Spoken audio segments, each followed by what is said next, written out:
Hi, my name is Radhika Pedinti. I'm a pediatric hematologist oncologist at the University of Chicago, and I wanted to talk about a primer for vascular anomalies titled Not Just a Hemangioma.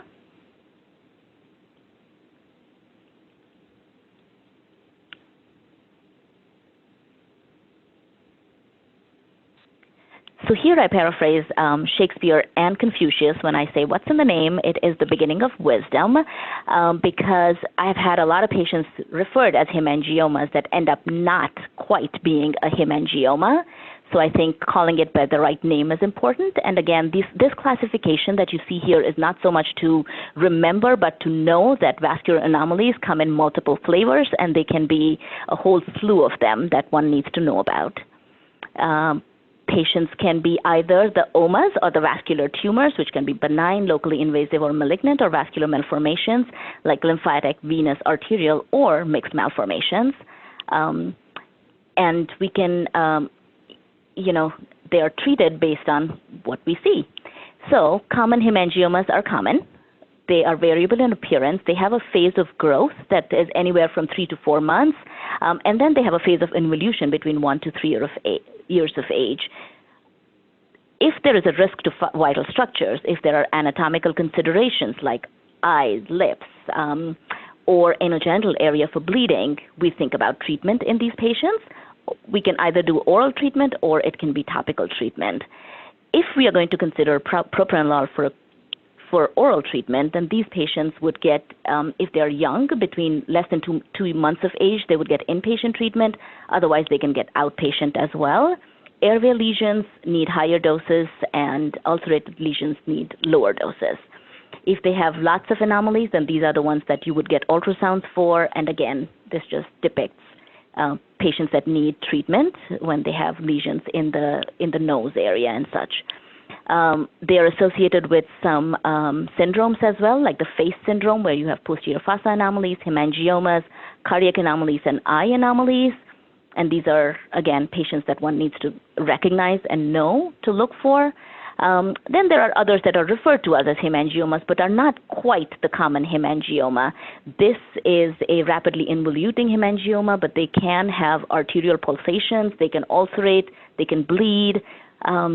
Then there are others that are locally invasive, like Kaposiform hemangioendothelioma, like this neonate who presented with a mass and severe thrombocytopenia and coagulopathy. And then we were able to start treatment on this patient. These guys present, at birth. They are unifocal. They can have this Kasabach-Merritt phenomena, can be treated with steroids, vincristine, sirolimus. Most of the time you will see a response within 3 weeks. Treatment length can be up to 2 years of age.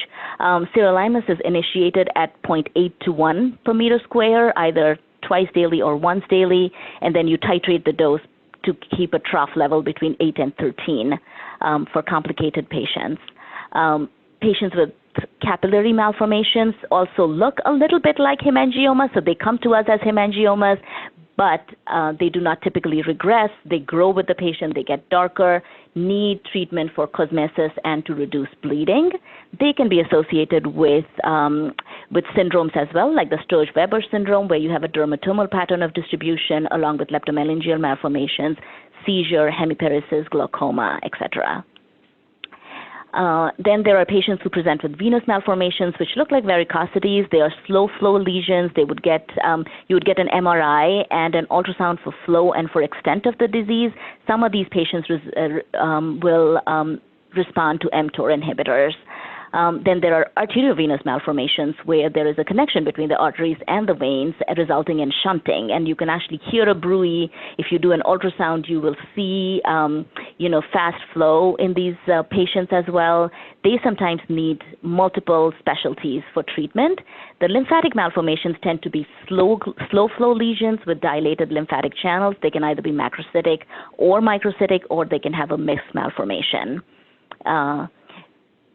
KLA, or Kaposiform lymphangiomatosis, is a newer entity where we see lymphatic malformations along with coagulopathy. They can have effusions, extensive mediastinal disease. They have a poor prognosis, but vincristine, steroids, and sirolimus have been used with some benefit. These patients can also have various syndromes. So lymphatic malformations come with the Clove syndrome, where you see the PIK3CA mutations. These patients are also at a higher risk of Wilms tumor. So the takeaway points from all of this is all vascular lesions are not hemangiomas. A picture speaks 1,000 words, so ask for a picture. Location affects treatment decisions, and you need a multidisciplinary team, so always feel free to phone a friend. And here are the images. And